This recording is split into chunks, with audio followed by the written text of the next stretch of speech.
بسم الله الرحمن الرحيم الحمد لله رب العالمين والصلاة والسلام على سيد الأنبياء والمرسلين سيدنا ونبينا وحبيبنا وشفيعنا مولانا محمد وعلى آله وصحبه أجمعين.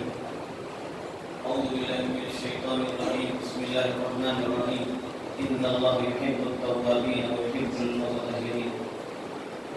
بزرگان محترم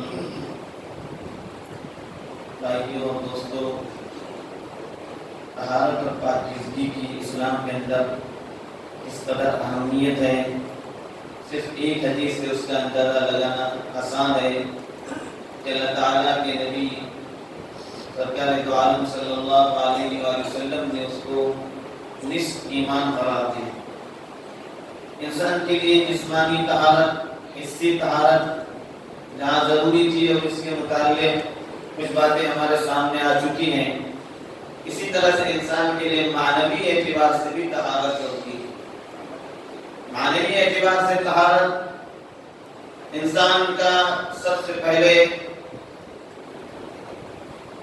اعتقاد درست ہونا چاہیے، اس کا عقیدہ درست ہونا چاہیے۔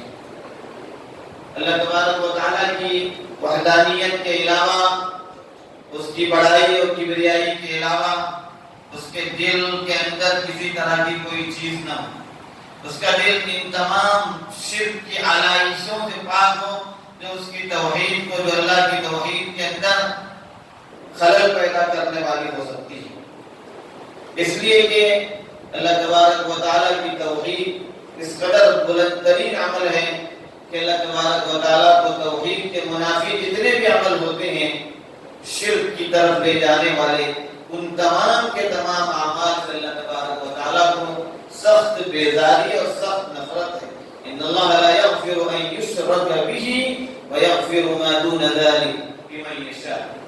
اللہ تعالیٰ شرک کو معاف نہیں فرماتے، اور شرک کے علاوہ جو کچھ گناہ ہوتے ہیں جن کے لیے چاہتے ہیں اللہ تعالیٰ معاف فرماتے۔ تو سب سے پہلے انسان کا دل پاک ہو، اس کا دل و دماغ پاک ہو، اور اس کے دل و دماغ میں سوائے اللہ تبارک و تعالیٰ کی توحید اور پاکیزگی اور اللہ تبارک و تعالیٰ کی بڑائی اور کبریائی کے کوئی دوسری چیز۔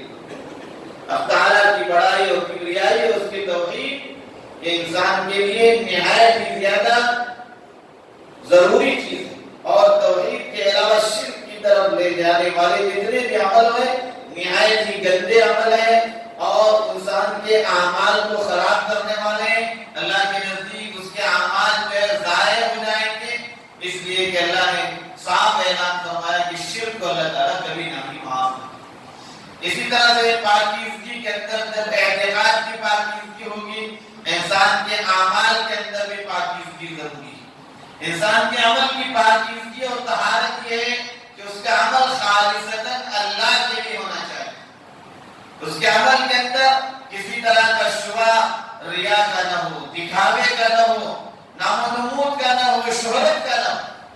جو بھی عمل انسان کرے اس کا عمل خالصتاً اللہ کے رضا کے لیے۔ بندے کو اللہ نے دنیا میں بھیجا ہے اپنی رضا کے حصول کے لیے۔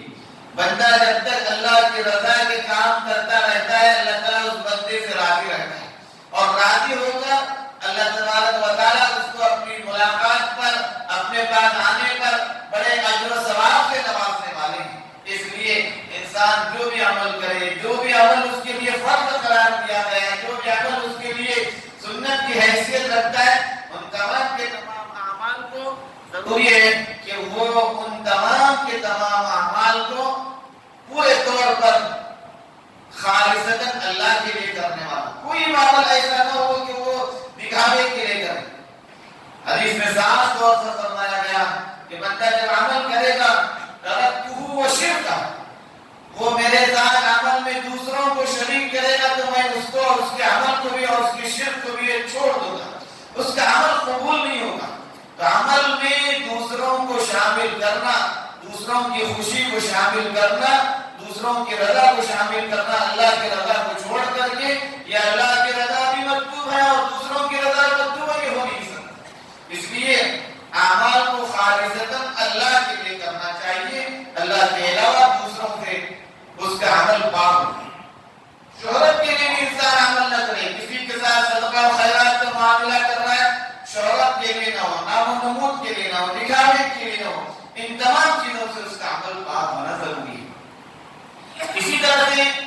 انسان کے اعمال کے ساتھ ساتھ اس کے دل و دماغ کو بھی پاک ہونا چاہیے. دل و دماغ کو اللہ اور اس کے رسول کی عظمت سے پاک ہونے کی ضرورت ہے. جب تک دل و دماغ کے اندر اللہ اور اس کے رسول کی عظمت و محبت نہیں ہوگی بلکہ ان کے ساتھ ساتھ دوسروں کی بھی عظمت آئے گی, پھر تو وہ عمل قابل قبول نہیں ہوگا, وہ عمل گندا ہوگا, وہ عمل پاکیزہ عمل نہیں ہوگا. اس لیے دل و دماغ کی بھی صفائی ہونی چاہیے. دل و دماغ کے اندر صرف اللہ اور اس کے رسول کی عظمت و محبت ہو اور دوسری چیزوں سے وہ دل و دماغ اس کا پاک ہو. اسی طرح سے انسان کے اعمال کے ساتھ ساتھ اس کے اعضاء کا بھی پاک ہونا ضروری ہے. اعضاء کیسے پاک ہوں گے؟ گناہوں سے ان اعضاء کو پاک رکھنا ضروری ہے. گناہوں سے اعضاء کو پاک جب تک انسان نہیں رکھے گا اس وقت تک اللہ کی عظمت و محبت اس کے دل میں نہیں آ سکتی. گناہ ایک ایسی چیز ہے جو انسان کو اللہ تبارک و تعالیٰ سے دور کرنے والی ہے. چنانچہ تو گناہوں سے بچنے والا ہو. اعضاء میں دیکھیے انسان کو اللہ تعالیٰ نے مختلف اعضاء سے نوازا. آنکھیں بھی, کان عطا کیے, ہاتھ و پیر دیے, دل و دماغ دیا. ان تمام اعضاء سے ہونے والے جو بھی گناہ ہیں ان تمام تر اعمال سے انسان کو اپنے ان تمام اعضاء کو اسے چاہیے کہ گناہوں سے پاک رکھے. چنانچہ وہ اپنی نظر سے کسی غیر محرم کی طرف نظر نہ اٹھائے, حرام کی طرف اس کی نظر نہ جائے. نظر کے لیے پاکیزگی ضروری ہے. نظر جب تک پاکیزہ نہیں ہوگی دل اس کا پاکیزہ نہیں ہو سکتا. اور اسی طرح سے اس کے کانوں کی بھی پاکیزگی ضروری ہے. کانوں کی پاکیزگی ہے, کانوں کے اندر کسی طرح کی جو ہے ناجائز چیزیں جانے نہ پائیں, غلط آوازیں اس کے کانوں میں جانے نہ پائیں. زبان کی بھی پاکیزگی ضروری ہے. زبان کو جب تک پاکیزہ نہیں رکھے گا آدمی اس وقت تک لوگوں کی نہ محبت ہو سکتی ہے نہ لوگوں کے سامنے وہ اپنی اچھی بات پیش کر سکتے ہیں. زبان کی پاکیزگی میں لوگوں کی غیبت نہ ہو, چغلی نہ ہو, زبان سے کوئی گناہ کا کام کرنے والا نہ ہو, زبان سے گناہوں کے کوئی بول بولنے والا نہ ہو, بلکہ زبان کو پاک و صاف رکھے جب تک. اور اسی طرح سے اپنی زبان کو پاک و صاف گناہوں سے رکھنے کے ساتھ ساتھ اپنی زبان کے اندر وہ ایسے محبت کے کلمات اپنی زبان سے ادا کرنے والا ہو کہ جس کے ذریعے لوگوں کے اندر میل و ملاپ و محبت کو رواج دیا جائے. اگر آدمی یہ نہیں کرتا, اپنی زبان کو پاک نہیں رکھتا, نہ صرف غیبت سے, نہ صرف چغلی سے, نہ صرف گناہوں کی زبان سے گناہوں کے الفاظ کو نکالنے سے, گانا اور اس طرح کی چیزوں کو ادا کرنے سے, بلکہ اس کی زبان کو اسے اپنی زبان کو شہد والی زبان بنانے کی ضرورت ہے. یہ زبان ہی ایسی چیز ہے جس کے متعلق آیا ہے حدیث کے اندر کہ جب صبح ہوتی ہے تو زبان پورے اعضاء سے دستبستہ کہتی ہے اگر تو صحیح رہے تو ہم صحیح رہیں گے, اگر تو ٹیڑھی ہو گئی تو پھر ہم بھی ٹیڑھے ہو جائیں گے. انسان کی زبان کا جو زخم ہوتا ہے انسان کے دل پر لگتا ہے. آدمی اپنے ہاتھ سے کسی کو زخم پہنچائے وہ زخم مندمل ہو سکتا ہے, لیکن زبان سے کیا جانے والا زخم منتقل ہونے والا نہیں ہوتا. آدمی کو اپنی زبان کو کنٹرول میں رکھنی چاہیے, خصوصاً جب لڑائی جھگڑے ہو جائے. ایسے موقع پر تو مومن کی یہ شان بتلائی گئی کہ مومن گالی گلوچ نہیں کرتا. مومن اپنی زبان سے گالی گلوچ کے الفاظ نہیں نکالتا.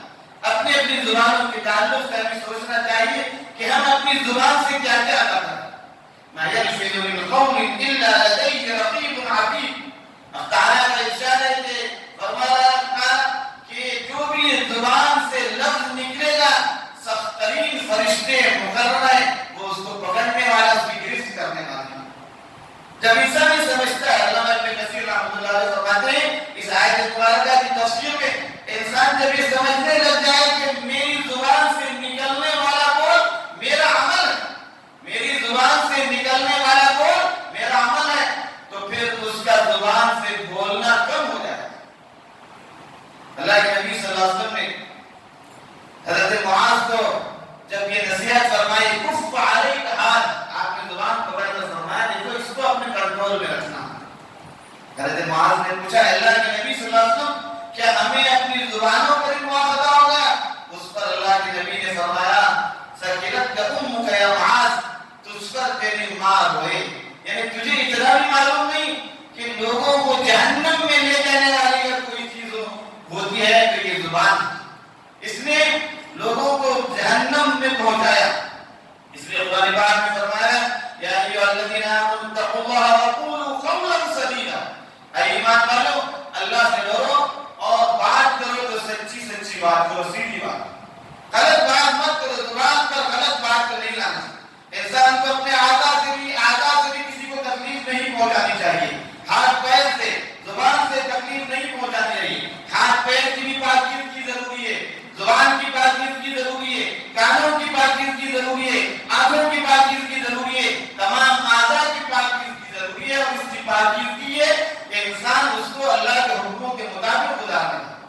اسی طرح سے انسان کے لیے پاکیزگی میں اس کے دل کو پاک رکھنے کے لیے کہا گیا. اس کے دل کو پاک رکھنا چاہیے حسد سے، کینہ سے، دشمنیوں سے. جب تک یہ دل پاک نہیں ہوگا، حسد، کینہ، بغض، عداوت، دشمنی، تکبر، عجب، ریا، یہ تمام چیزیں ایسی ہیں کہ جو دل کی بیماریوں میں شمار ہوتی ہیں، دل کی غلاظتوں میں یہ شمار ہوتی ہیں. تو دلوں کو ان غلاظتوں سے پاک رکھنا ضروری ہے. کسی کے سلسلے میں حسد نہ ہو، کسی کی دشمنی نہ ہو. کسی سے اگر کوئی بات ہو جائے تو معاملے کو وہیں نمٹا دیا جائے، آگے معاملے کو بڑھایا جائے. دل کے اندر کینہ نہ پالا جائے اپنے مسلمان بھائی کے تعلق سے. کینے سے اپنے دل کو پاک رکھا جائے. صفائی دل کی کرتے رہنا چاہیے. اور دل کی صفائی کا سب سے اچھا نسخہ اللہ کا ذکر ہے اور اللہ کے کلام کی تلاوت ہے کہ انسان کا دل اس سے پاک ہو جاتا ہے. اس کے اوپر جو میل کچیل ہے وہ صاف ہو جاتا ہے. جو زنگ لگ گیا ہوتا ہے اس زنگ کو اللہ تبارک و تعالیٰ دور کر دیتے ہیں. اسی طرح سے پاکیزگی میں انسان کو اپنے معاملات کی بھی پاکیزگی ضروری ہے. معاملات کے اندر بھی پاکیزگی ضروری ہے. جب تک اپنے معاملات کو، کاروبار کو، تجارت کو اس کے اندر پاکیزگی نہیں آئے گا. اور وہ پاکیزگی یہ ہے کہ اللہ کے حکموں کے مطابق کاروبار و تجارت کیا جائے، معاملات اللہ کی شریعت کے مطابق کیے جائیں. جب یہ کام کیا جائے گا تو معاملات کے اندر پاکیزگی آئے گی. جھوٹ، دغابازی، دھوکہ دہی، رشوت، سود، یہ تمام چیزیں ایسی ہیں جو معاملات کے اندر گندگیاں پیدا کرنے والی ہیں. معاملات گندے ہو جاتے ہیں. اللہ تبارک و تعالیٰ ان گندگیوں کے ساتھ ان معاملات کو کرنے کو پسند نہیں فرماتا. مومن جب معاملہ کرتا ہے تو نہ اپنے معاملات میں، کاروبار میں، تجارت میں کسی طرح کی دغابازی نہیں کرتا، دھوکہ دہی نہیں کرتا، سامنے والے کو وہ اس کا مال ہڑپنے کی کوشش نہیں کرتا، اور اپنے آنے والے گاہک کے ساتھ دھوکہ دے کر اس کے مال کو ہڑپنے کی کوشش نہیں کرتا. مال کی جو حقیقت ہے وہ حقیقت بیان کر دیتا ہے، جو سچائی ہے وہ سچائی بیان کر دیتا ہے. اسی طرح سے ریا سے آدمی کو جو ہے اپنے دل کو پاک رکھنا. تکبر، بڑائی سے اپنے دل کو پاک رکھنے کی ضرورت ہے. تکبر اور بڑائی اور عظمت اور بڑائی جس کو کہتے ہیں یہ صرف اللہ کو زیبا ہے، کسی انسان کے لیے زیبا نہیں ہے. الکبریاء ردائی والعظمۃ ازاری. اللہ کے نبی صلی اللہ علیہ وسلم نے فرمایا کہ ہم تعالیٰ کا ارشاد ہے، ہم تعالیٰ فرما رہے ہیں کہ عظمت اور بڑائی میرا پیرہن اور میرا جو ہے جامہ ہے، میری ازار اور میرا جو کرتا ہے. یعنی اللہ کے خاص چیزوں میں سے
کو پاک رکھنا ہے. یہ ایسی چیزیں ہیں جو انسان کو پاک رکھنے کی صورت میں اللہ کا قرب عطا کرنے والی ہے. اور جب اس کو پاک نہیں رکھا جائے گا، اس کو گندا کیا جائے گا. گندگی کو جب انسان پسند نہیں کرتا، اللہ تبارک و تعالیٰ بھی اس طرح کی گندگیوں کو پسند نہیں کرتے. تعالیٰ سے دعا ہے کہ اللہ تعالیٰ ہمیں ان باتوں کی صحیح سمجھ عطا فرمائے، ایمان کی سلامتی کے ساتھ اپنے وقت پر ایمان پر خاتمہ نصیب فرمائے. آمین و آخر دعوانا